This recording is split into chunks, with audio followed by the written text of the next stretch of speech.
வணக்கம். நான் doctor MS Vishayanandhini, Siddha physician, lotus women care hospital, இந்தியாவின் முதல் பெண்களுக்கான பிசிஓஎஸ் சித்த மருத்துவமனை, சாய்பாபா காலனி, கோயம்புத்தூர், கேகே நகர், சென்னை.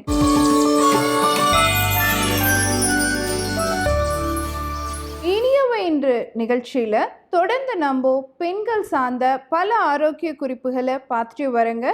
அந்த வகையில் இன்னைக்கு நம்ம சொல்லக்கூடியது குழந்தை பாக்கியத்துக்காக உதவக்கூடிய முக்கியமான ஹார்மோன்களை பற்றி தான் நம்ம இன்னைக்கு பார்க்க போகிறோம். ஏன்னா சமீப காலமாக குழந்தை பாக்கியத்துக்கு முயற்சி செய்யக்கூடிய பெண்கள் உடல் அளவில் எந்த அளவுக்கு கஷ்டப்படுறாங்களோ மனதளவில் பெருசாக பாதிக்கப்படுறாங்க. ஏன்னா சுற்றி இருக்கக்கூடியவங்க கேட்கக்கூடிய கேள்விகள், இவங்க கூட இருக்கிறவங்க எல்லாம் ப்ரெக்னென்ட் ஆகும் பொழுது அடையக்கூடிய மன அழுத்தம், இது எல்லாமே உங்கள் உடலில் ஹார்மோன் மாற்றங்களை ஏற்படுத்தக்கூடியதாக இருக்குது. அதையெல்லாம் எப்படி சீர் செய்யணும் அப்படிங்கிறத தான் இன்றைக்கி பதிவில் நம்ம பார்க்க போகிறோம். ஏன்னா என்டார்ஃபின்ஸ் அப்படின்னு ஒரு ரசாயன பொருட்கள் இருக்குது. இந்த என்டார்ஃபின்ஸ் அப்படிங்கிறது பார்த்திங்கன்னா உங்களுக்கு மன மகிழ்ச்சியை கொடுக்கக்கூடியதாக இருக்குது, உங்களுடைய மன அமைதியை கொடுக்கக்கூடியதாக இருக்குது, மன கழிப்பை கொடுக்கக்கூடியதாக இருக்குது. டிப்ரெஷன், ஆன்சைட்டி இதெல்லாம் குறைக்கிறதுக்கு இந்த என்டார்ஃபின்ஸ் ரொம்ப சப்போர்ட்டிவாக இருக்கும். இப்போது நம்ம சந்தோஷமாக இருந்தோன்னா என்ன செய்கிறோங்க, நம்ம டான்ஸ் ஆடுறோம், நம்மளே அறியாமல் ஒரு பாட்டு பாடுறோம், எக்ஸசைஸ்லாம் பண்ணோம் இல்லையா. இந்த மாதிரி நீங்கள் ஹாப்பியாக இருக்கும் பொழுது உங்களுக்கு பிடிச்சது டான்ஸு, பாட்டு, அதே மாதிரி ஸ்ட்ரெஸ்ஃபுல்லாக இருக்கிறவங்க நிறைய பேர் பார்த்திங்கன்னா ஜிம்முக்கு போய் எக்ஸசைஸ் பண்ணால் நான் ஸ்ட்ரெஸ் ஃப்ரீ ஆகிட்டேன் அப்படிம்பாங்க. அதுக்கு என்ன காரணம்னா அவங்க உடலில் அந்த மகிழ்ச்சியை கொடுக்கக்கூடிய என்டார்ஃபின் சுரக்கிறது அப்படிங்கிறது தான். ஸோ குழந்தை பாக்கியத்துக்காக முயற்சி செய்யக்கூடிய பெண்கள் அவங்கள எப்பயுமே சந்தோஷமாக வச்சுக்கிறதுக்காக இந்த மாதிரி சின்ன சின்ன முயற்சிகளை பண்ணணும். அடுத்து பார்த்தோன்னா ஈஸ்ட்ரோஜன், டெஸ்டோஸ்டிரோன், இந்த 2 ஹார்மோன்களும் அவங்களுக்கு ரொம்ப முக்கியம். மனசு ரொம்ப அமைதியாக இருக்கணும் அப்படின்னு வச்சுக்கோங்களேன், மனசு ஹாப்பியாக இருக்கணும், டிப்ரெஷன் இல்லாமல் இருக்கணும் அப்படின்னா, மைண்ட் எலிவேட்டடாக இருக்கணும் அப்படின்னு சொன்னாலும் அவங்களுடைய இனப்பெருக்க ஹார்மோன் மண்டலம் சீராக இருக்கணும். ஆணாக இருந்தாலும் சரி, பெண்ணாக இருந்தாலும் சரி, அது சீராக இருக்கணும் அப்படின்னு சொன்னால் இந்த ஈஸ்ட்ரோஜனும் டெஸ்டோஸ்டிரோனும் ப்ராப்பராக இருக்கணும்.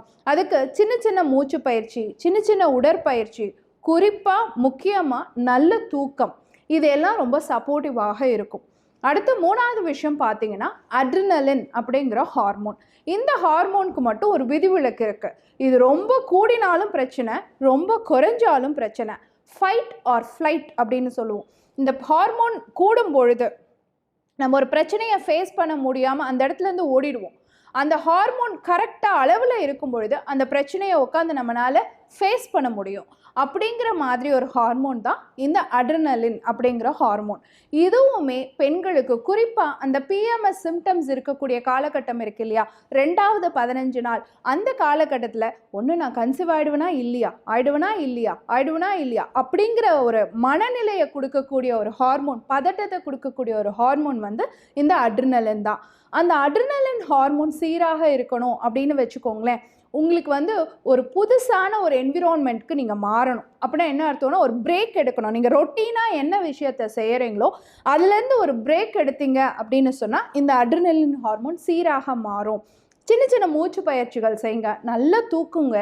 இது எல்லாமே பார்த்தீங்க அப்படின்னு சொன்னால் உங்களுடைய அட்ரினலின் ஹார்மோனை சீர்படுத்தக்கூடிய விஷயங்களாக இருக்கும்.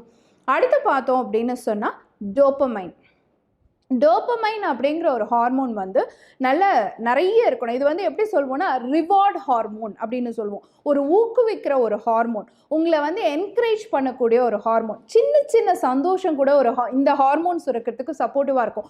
உதாரணத்துக்கு நீங்கள் ஒரு போஸ்ட் போகிறீங்க இன்ஸ்டாகிராமில், அதுக்கு உங்களுக்கு ஒரு நல்ல கமெண்ட் வருதுன்னு வச்சுக்கோங்களேன், உடனே உங்களோட டோப்பமைன் செக்ரேஷன் இன்க்ரீஸ் ஆகும். அந்த மாதிரி சின்ன சின்ன ரிவார்ட்ஸ் உங்களுக்கு நீங்களே கொடுத்துக்கிறது, மற்றவங்க உங்களுக்கு கொடுக்கறது, சின்ன சின்ன பொறுப்புகள் அவங்களுக்கு கொடுக்கறது, இதெல்லாம் அவங்களை எப்பயுமே மட்டம் தட்டிக்கிட்டே இருக்காம பெண்களை உன்னால் முடியும், உனக்கு அடுத்த சைக்கிளில் சக்ஸஸ் ஆகிடும் அப்படின்னு சின்ன சின்ன விஷயங்களை அவங்களுக்கு என்கரேஜிங்காக நம்ம பேசும்பொழுது அவங்க டோப்பமைன் செக்ரேஷன் இன்க்ரீஸ் ஆகும் பொழுது அவங்களால இயற்கையாக கருத்தரிக்கிறதுக்கான வாய்ப்பு இருக்கிறதா சொல்லப்படுது. கடைசியான hormone thyroid hormone. Thyroid hormone எப்பயுமே பார்த்தீங்கன்னா ஒரு சோம்பேறித்தனத்தை உருவாக்கக்கூடிய ஒரு ஹார்மோன், ஒரு இடியாட்டிக் ஹார்மோன் அப்படின்னு சொல்கிறோம். அந்த ஹார்மோன் சீராக இருந்தால் தான் மன மகிழ்ச்சியாக இருக்க முடியும், நல்ல தூக்கம் வரும், பகலில் தூக்கம் வராது, நைட்டில் நல்லா தூக்கம் வரும். அந்த ஹார்மோன் சீராக இருக்கிறதுக்கு அயோடின், செலீனியம் சத்து நிறைந்த உணவுகளை அதிகமாக சேர்த்துக்கணும். தண்ணீர் நிறைய குடிக்கணும். சின்ன சின்ன உடற்பயிற்சியும் யோக பயிற்சியும் செய்யணும். இப்போ நான் சொன்ன இந்த 5 ஹார்மோன்களுமே பெண்களுடைய உடல் ஆரோக்கியத்தை மட்டும் தீர்மானிக்கிற விஷயமா இல்லாமல் மன ஆரோக்கியத்தையும் தீர்மானிக்கக்கூடிய விஷயமாகவும் கருமுட்டையினுடைய வளர்ச்சியை தீர்மானிக்கக்கூடிய விஷயமாகவும் இருக்கிறதுனால குழந்தை பாக்கியத்துக்கு இந்த ஹார்மோன்களை எப்படியெல்லாம் சீர் செய்யணும் அப்படிங்கிற வழிமுறைகளை சொல்லி கொடுத்துருக்கோம். பயன்படுத்தி பாருங்க. இதே மாதிரி இன்னொரு ஆரோக்கிய குறிப்போடு நான் உங்களை சந்திக்கிறேன். இயற்கையோடு இணைவோம், ஆரோக்கியமாக இருப்போம், ஆனந்தமாக வாழ்வோம். நன்றி, வணக்கம்.